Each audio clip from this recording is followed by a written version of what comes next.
Welcome to In 5 Minutes. Our topic is temperature stresses. We know metallic material of the form of a bar expands on heating and contracts on cooling.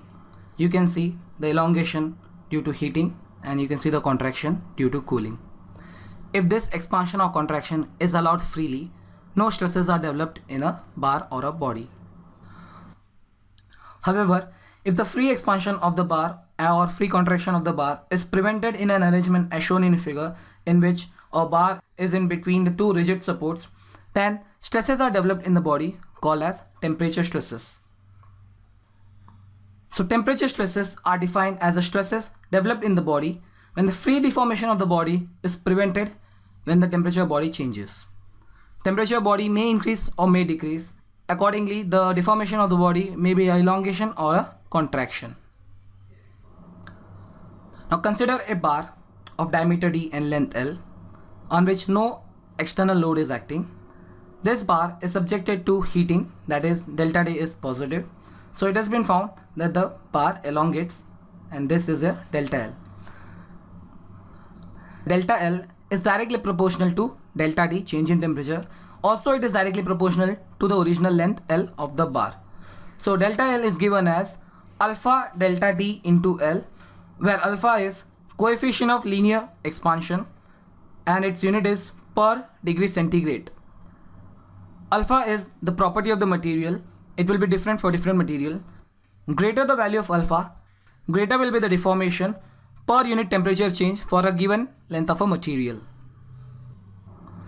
Now, if the same bar is between two rigid supports and is being heated, you will see that its free expansion or contraction is being hindered. So there will be a strain developed in the bar which will be called as temperature strain, and it is denoted by Et, which is given as delta L upon L. Now delta L, free expansion or contraction, as we know, is alpha delta T into L upon L. So L and L gets cancelled. We have Et is alpha delta D. The corresponding stress in the bar is called as temperature stress. It is denoted by sigma T. And sigma T is given as, by Hooke's law, E into capital E, where E is your temperature strain Et. Now Et we know is alpha delta T. So the temperature stress sigma T is alpha delta T into E.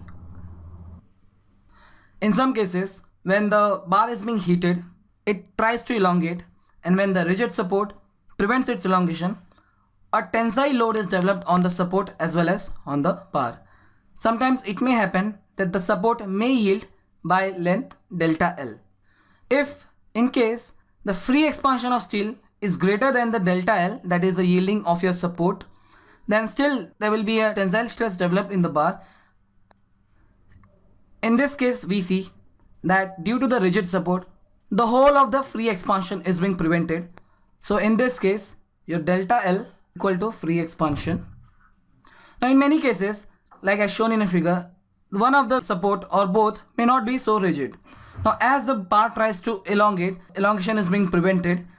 The bar imposes tensile load on this support and tensile stress is developed on the bar.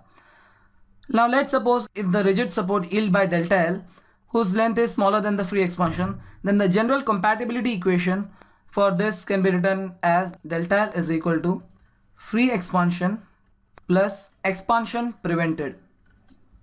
So this much is the expansion which is being prevented, and it is due to this prevention of expansion the stress will be developed in the bar, which will be lower than the stress developed in this case where the whole of the free expansion was prevented.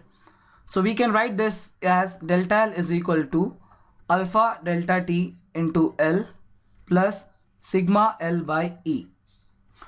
While solving problem, we always write the compatibility equation, delta L equation, in this fashion.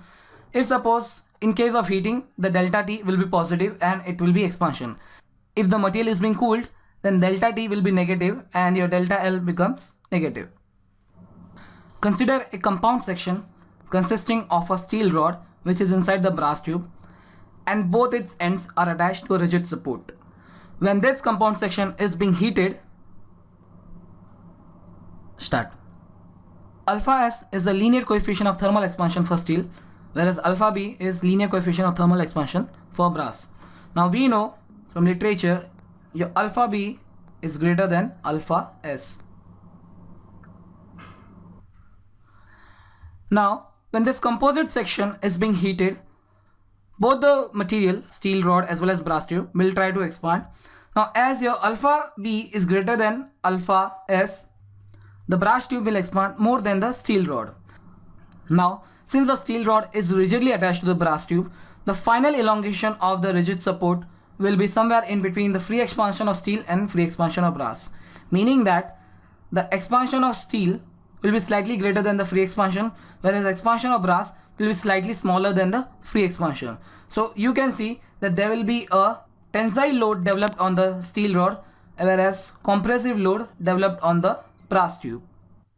Now the compatibility equation, that is the deformation equation of the composite section, is given as delta L is equal to delta L of steel, and also it is equal to delta L of brass tube. So we can write it as free expansion of steel plus induced deformation prevented is equal to free expansion of brass plus deformation prevented.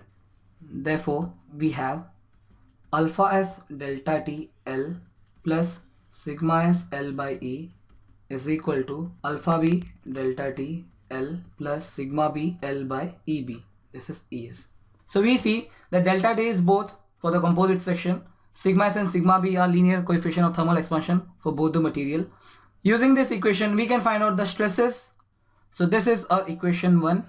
Now when we apply the static equilibrium equation, we get load on steel rod plus load on brass tube is equal to 0, as no external load is applied. So we get PS is equal to minus of PB. This shows that the load on steel rod is tensile load, whereas load on the brass tube is compressive load. And let this be equation 2. Equation 1 and 2 are used to solve the problems of composite sections of temperature stresses, when temperature stresses are developed in the composite section.